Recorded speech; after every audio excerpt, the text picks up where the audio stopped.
160 KG ওজনের পাঙ্গাস, যা মেকং জায়ান্ট ক্যাটফিশ নামেও পরিচিত, 2005 সালে বিশ্বের অন্যতম স্বাদু পানির বৃহত্তম মাছের গিনেস ওয়ার্ল্ড রেকর্ডও অর্জন করে।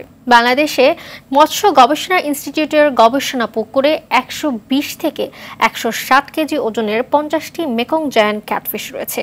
ময়মনসিংহ থেকে বিপ্লব বসাকের পাঠানো তথ্য ছবিতে সৈয়দা সামিয়া তামান্নার রিপোর্ট। রূপালী ধূসর রঙের বড় এ পাঙ্গাসটির ওজন 160 কেজি। এটি মেকং জায়ান্ট ক্যাটফিশ নামেও পরিচিত। প্রাচীনকাল থেকেই এই মাছটি থাইল্যান্ড ও লাওসের জনগণের কাছে প্লাবুক নামে পরিচিত। 2005 সালে একজন বেসরকারি খামারের মাধ্যমে প্রথম বাংলাদেশে এই প্রজাতির মাছটি আনা হয়। 2015 থেকে 16 সালে সেই খামারের কাছ থেকে গবেষণার কাজে 50টি পাঙ্গাস সংগ্রহ করে লালন পালন শুরু করে মৎস্য গবেষণা ইনস্টিটিউট। ওয়ালটন ফ্রিজ কিনে অনেকের মতো আপনিও হয়ে যেতে পারেন মিলেনিয়াল।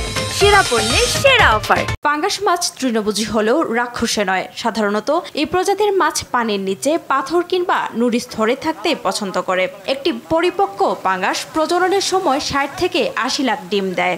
আপনাদেরকে যে মাছটি এখন দেখলাম সেটা হলো পাঙ্গাসিয়াটন জাইগাস, এটা সাইন্টিফিক নেম। এটা হলো মেকং নদীর জায়ান্ট পাঙ্গাস নামে আমরা অবহিত করি।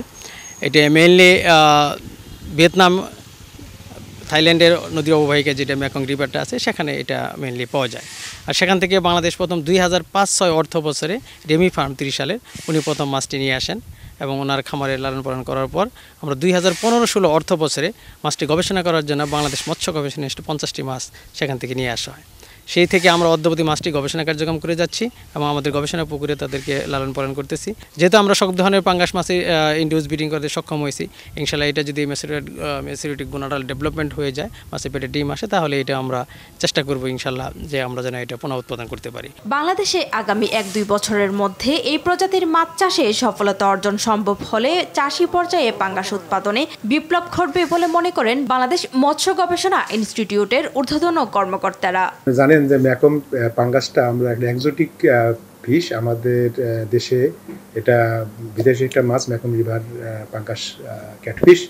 এটা 2014 সালে আমরা একটা স্থানীয় উদ্যোক্তার কাছ থেকে এই মানে 50টার মতো পিস আমরা কালেক্ট করি। তখন থেকে আমরা এটার উপর গবেষণা কার্যক্রম পরিচালিত হচ্ছে। উদ্দেশ্য হলো যেটাকে মাছ সিড প্রোডাকশন, মানে পোনা তৈরি কৌশল উদ্ভাবন করা, যাতে এটাকে চাষের আওতায় আমরা নিয়ে আসতে পারি। অতিরিক্ত আহরণ ও বাসস্থানের ক্ষতির কারণে বর্তমানে বিপন্ন প্রায় এই মাছের উৎপাদন বাড়ানোর প্রত্যাশা খামারিদের। সৈয়দা সামিয়া তামান্না, RTV।